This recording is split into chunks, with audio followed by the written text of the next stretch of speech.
Hi friends, എല്ലാവർക്കും പുതിയൊരു വീഡിയോയിലേക്ക് സ്വാഗതം. പാർവതി ഗായത്രി അമ്മയോട് ചോദിക്കും, എനിക്ക് വേണ്ടി ഒരിക്കൽ കൂടി അമ്മ ആ മണിചന്ദ്രമാല ഒന്ന് അണിയോ? അമ്മ അത് അണിഞ്ഞാൽ ഞാൻ വിശാൽ സാറിനെ വിളിച്ചുകൊണ്ട് വരാം. സാറിനത് കാണുമ്പോൾ വലിയ സന്തോഷമാകും. അപ്പോൾ ഗായത്രി അമ്മ പറയും, ഇല്ല മോളെ, ഇപ്പം എനിക്കതിന് സാധിക്കില്ല. വിശാലിന് ദർശനം കൊടുക്കാൻ എനിക്കാവില്ല. ഞാൻ വിചാരിച്ചാൽ പോലും എനിക്കതിന് സാധിക്കില്ല. ആത്മാക്കൾക്ക് ചില ശാസ്ത്രങ്ങൾ അനുസരിക്കണം. നിന്നെ പോലെ ചിലർക്ക് മാത്രമേ ഞങ്ങളെ പോലെയുള്ള ആത്മാക്കളെ കാണാനാവൂ. ഞാനിപ്പോൾ വന്നത് നിന്നെ ഒരു പ്രത്യേക കാര്യം ഓർമ്മിപ്പിക്കാൻ വേണ്ടിയാണ്. വരുന്ന പൗർണമിയുടെ അന്ന് ചില നിമിഷ നേരത്തേക്ക് ഞാൻ പ്രത്യക്ഷയാകും. അന്ന് എന്തു ചെയ്യാനാകുമെന്ന് നീ ചിന്തിച്ചു നോക്ക. അപ്പോൾ പാർവതി പറയും, കുറച്ചു നേരത്തേക്ക് പ്രത്യക്ഷയാകും എന്ന് പറഞ്ഞാൽ ആ നേരത്ത് എന്തു ചെയ്യാനാണ് അമ്മേ? അധികം പറഞ്ഞു കഴിയുമ്പോഴേക്കും ഗായത്രിയമ്മ അവിടെ നിന്ന് അപ്രത്യക്ഷയാവുകയാണ് കേട്ടോ. പിന്നെ കാണിക്കുന്നത് പല്ലവി ആരതി തട്ടുമായിട്ട് വിപിൻ്റെ അടുത്തേക്ക് വരികയാണ്. അപ്പോൾ വിപിൻ ആ ആരതി വണങ്ങിയിട്ട് ചോദിക്കും, ഇതെന്താ ആരതിയുമായിട്ട് പല്ലവി? അപ്പോൾ പല്ലവി ചോദിക്കും, വിപിൻ സാറിന് ഈശ്വര വിശ്വാസം ഉണ്ടോ? അത് എന്ത് ചോദ്യം പല്ലവി? ഇവിടെ എല്ലാവരും ഈശ്വര വിശ്വാസികളാണ്. ഞങ്ങൾ ഈ കുടുംബക്കാർ കടുത്ത വിശ്വാസികളാണ്. അതുകൊണ്ടാണ് ഞങ്ങൾ ഇടയ്ക്കിടയ്ക്ക് പൂജകളെല്ലാം നടത്തുന്നത്. അത് നിനക്ക് ഇതുവരെ മനസ്സിലായിട്ടില്ലേ? അതൊക്കെ മനസ്സിലായി. പക്ഷേ വിപിൻ സാറിന് എത്രമാത്രം വിശ്വാസം ഉണ്ടെന്ന് എനിക്ക് അറിയണമായിരുന്നു. അതെന്തിനാ? അപ്പോൾ പല്ലവി പറയും, അതൊരു കാര്യമുണ്ട്. എന്തു കാര്യം? ഈശ്വരനോട് നമ്മൾ മനം ഒരുക്കി ഒരു കാര്യം ആവശ്യപ്പെട്ടാൽ ഈശ്വരൻ അത് നടത്തി തരുമെന്ന് വിപിൻ സാർ കരുതുന്നുണ്ടോ?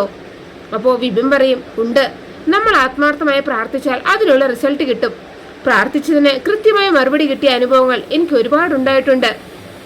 അപ്പോൾ പല്ലവി പറയും, എനിക്കും അങ്ങനെ തന്നെയാണ്. ഇതുവരെ ഞാൻ പ്രാർത്ഥിച്ച എല്ലാ കാര്യങ്ങളും ദൈവം എനിക്ക് നടത്തി തന്നിട്ടുണ്ട്. അപ്പോൾ വിപിൻ പറയും, ഒരു കാര്യമുണ്ട് എന്ന് പറഞ്ഞില്ലേ, അതെന്താണ്? അപ്പോൾ പല്ലവി പറയും, എൻ്റെ എല്ലാ ആഗ്രഹങ്ങളും സാധിച്ചു തരുന്ന ഭഗവാനോട് ഞാൻ ഇന്ന് ഒരു ആഗ്രഹം പറഞ്ഞിട്ടുണ്ട്, പ്രാർത്ഥിച്ചിട്ടുമുണ്ട്. അതിനുവേണ്ടി എടുത്ത ആരതിയാണിത്. അപ്പോൾ വിപിൻ പറയും, ഓ അത്രയേ ഉള്ളോ? ഞാൻ കരുതി വേറെ എന്തോ വലിയ സംഭവമാണെന്ന്. അപ്പോൾ പല്ലവി പറയും, ഞാൻ എന്താണ് പ്രാർത്ഥിച്ചതെന്ന് വിപിൻ സാർ എന്താ എന്നോട് ചോദിക്കാത്തത്? അപ്പോൾ വിപിൻ പറയും, ഒരാൾ പ്രാർത്ഥിക്കുന്ന കാര്യം മറ്റൊരാൾ ചോദിക്കാൻ പാടില്ല എന്നാണ്. അപ്പോൾ പല്ലവി പറയും, അതൊന്നും സാരമില്ല, വിപിൻ സാർ എന്നോട് ചോദിക്കേ. അത് വേണ്ട പല്ലവി, പ്രാർത്ഥിച്ചത് എന്തായാലും അത് സഫലമാവട്ടെ, അത് മതി. അപ്പോൾ പല്ലവി പറയും, ചോദിക്കാൻ അത്ര വലിയ പ്രയാസമാണെങ്കിലേ ഞാൻ തന്നെ പറയാം. ഞാൻ പ്രാർത്ഥിച്ചത് എനിക്കും വിപിൻ സാറിനും കല്യാണം നടക്കണം എന്നാണ്. അപ്പോൾ വിപിൻ പറയും, പല്ലവി പ്രാർത്ഥിച്ചതേ നല്ല കാര്യം തന്നെയാണ്. പല്ലവി പ്രാർത്ഥിച്ചതുപോലെ പല്ലവിയുടെ കല്യാണം നല്ല രീതിയിലും എൻ്റെ കല്യാണം നല്ല രീതിയിലും നടക്കട്ടെ. അപ്പോൾ പല്ലവി പറയും, ഞാൻ ഇത്രയും പറഞ്ഞിട്ടും വിപിൻ സാറിന് മനസ്സിലായില്ലേ? ഇല്ലെങ്കിലേ ഞാൻ തുറന്നു പറയാം, എനിക്ക് വിപിൻ സാറിനെ ഇഷ്ടമാണ്.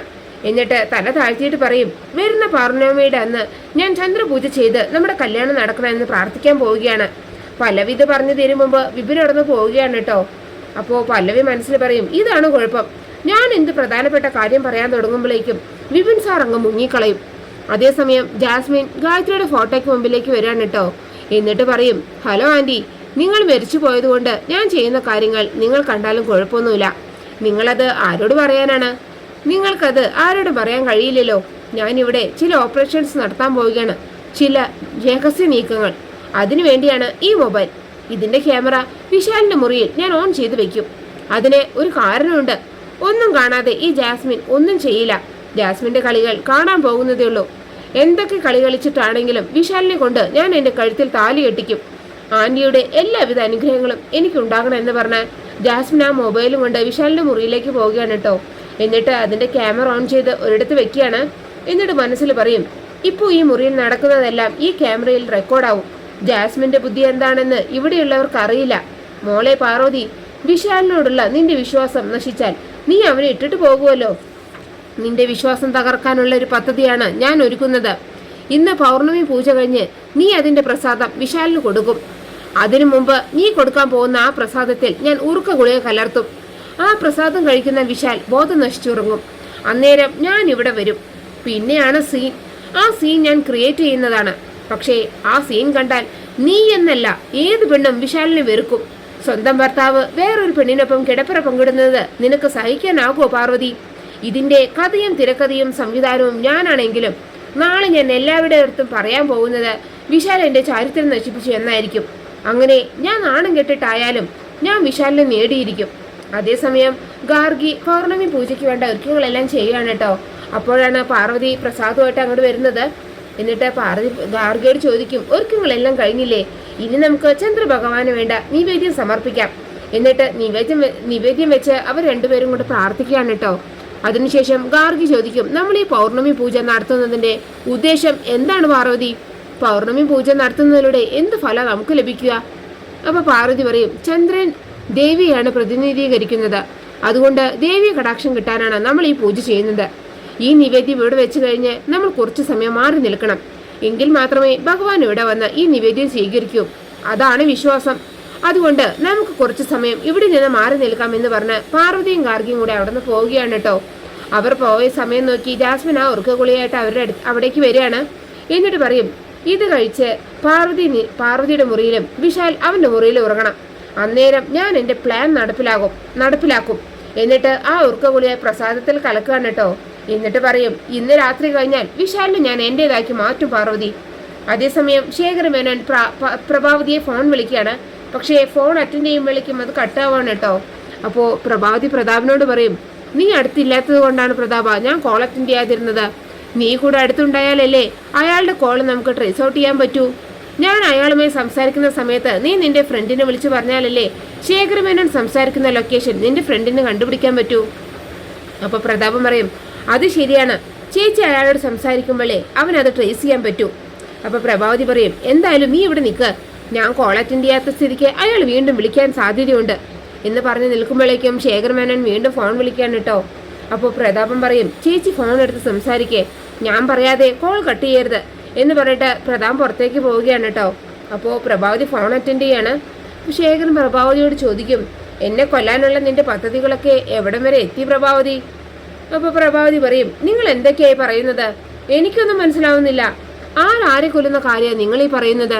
ഞാൻ എന്തിനാ നിങ്ങളെ കൊല്ലുന്നത്? അതേസമയം പ്രതാപൻ ഫ്രണ്ടിനെ ഫോൺ വിളിച്ചിട്ട് അയാൾ ഇപ്പൊ സംസാരിക്കുന്ന ലൊക്കേഷൻ എവിടെയാണെന്ന് കണ്ടുപിടിച്ച് പറയാൻ പറയാണ് കേട്ടോ.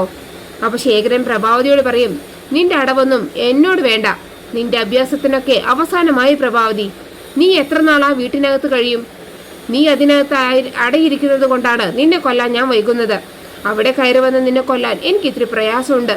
ഏതായാലും ഒരു ദിവസം നീ പുറത്തിറങ്ങുമല്ലോ, ആ ദിവസം കാത്തിരിക്കുകയാണ് ഞാൻ. നീ പുറത്തിറങ്ങുന്ന ദിവസം നിന്നെ ഞാൻ കൊന്നിരിക്കും എന്നൊക്കെ പറഞ്ഞിട്ട് ശേഖർ മേനോൻ ഫോൺ കട്ട് ചെയ്യാണ് കേട്ടോ. അതേസമയം പ്രതാപിന്റെ ഫ്രണ്ട് പ്രതാപിന് ശേഖർ മേനോൻ വിളിച്ച ലൊക്കേഷൻ പറഞ്ഞു കൊടുക്കുകയാണ്. അത് കേട്ടിട്ട് പ്രതാപിനൊന്ന് ഞെട്ടുകയാണ് കേട്ടോ. അതിനുശേഷം പ്രഭാവതിയോട് വന്നിട്ട് പറയും, ചേച്ചി, ശേഖർ മേനോൻ സംസാരിച്ചതേ നമ്മുടെ ഈ വീടിന്റെ പരിസരത്ത് നിന്നാണ്. അപ്പോൾ അയാൾ ഇവിടെ എവിടെയോ തന്നെയുണ്ട്, നമുക്ക് അയാളെ കണ്ടുപിടിക്കാൻ നോക്കാം എന്ന് പറഞ്ഞിട്ട് പ്രഭാവതിയും പ്രതാപനും കൂടെ പുറത്തേക്ക് പോവുകയാണ്. അതേസമയം പാർവതി പ്രസാദവും കൊണ്ട് വിശാലിന്റെ അടുത്തേക്ക് വരികയാണ് കേട്ടോ. എന്നിട്ട് പറയും, ഇത് ചന്ദ്രഭഗവാന് നിവേദിച്ച പ്രസാദമാണ്, ഇത് വിശാൽ സാറിന് തരാനാണ് ഞാൻ വന്നത്.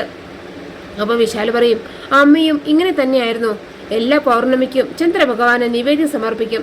പ്രസാദം നിവേദിച്ചു കഴിഞ്ഞ് അതെനിക്ക് കൊണ്ടുവരും, എന്നിട്ട് എനിക്ക് അത് വാരിത്തരും. ഇപ്പോൾ അത് ആലോചിക്കുമ്പോൾ മനസ്സിന് വല്ലാത്തൊരു നൊമ്പരം. അപ്പോൾ പാർവതി പറയും, സാർ വിഷമിക്കാതിരിക്കെ, അമ്മ ഒരു ദിവസം വരും, സാറിനെ കാണും. ഇന്നിപ്പോ അമ്മയ്ക്ക് പകരം ഞാനുണ്ടല്ലോ വിശാൽ സാറിന്. അമ്മയ്ക്ക് പകരാവില്ലെങ്കിലും ഒരു കുറവും വരാതെ ഞാൻ നോക്കിക്കോളാം സാറിനെ. അപ്പോൾ വിശാൽ പറയും, പാർവതി ശരിക്കും എനിക്ക് അമ്മയ്ക്ക് തുല്യമാണ്. താൻ എനിക്ക് തരുന്ന സ്നേഹവും കരുതലും കാണുമ്പോൾ അമ്മയുടെ സാന്നിധ്യം ഇവിടെ ഉള്ളതുപോലെ തോന്നുന്നു. അപ്പോൾ പാർവതി പറയും, അമ്മ സാറിന്റെ കൂടെ തന്നെയുണ്ട്. അമ്മ എപ്പോഴും ഏറ്റവും കൂടുതൽ സ്നേഹിക്കുന്നത് വിശാൽ സാറിനെയാണ്. അതുകൊണ്ട് തന്നെ വിശാൽ സാറിനെ വിട്ടുപിരിയാൻ ദേവമ്മയ്ക്ക് ഒരിക്കലും സാധിക്കില്ല. സാർ വിഷമിക്കാതെ ഈ പ്രസാദം കഴിക്കേ. ഈ പറയുന്നതെല്ലാം ജാസ്മിൻ മറിഞ്ഞെന്ന് കാണുന്നുണ്ട് കേട്ടോ. അങ്ങനെയാണ് ഈ എപ്പിസോഡ് അവസാനിക്കുന്നത്. നിങ്ങൾക്ക് എൻ്റെ റിവ്യൂ ഇഷ്ടമായാൽ മറക്കാതെ എല്ലാവരും ലൈക്കും സബ്സ്ക്രൈബ് തന്ന് എന്നെ സപ്പോർട്ട് ചെയ്യണേ പ്ലീസ്.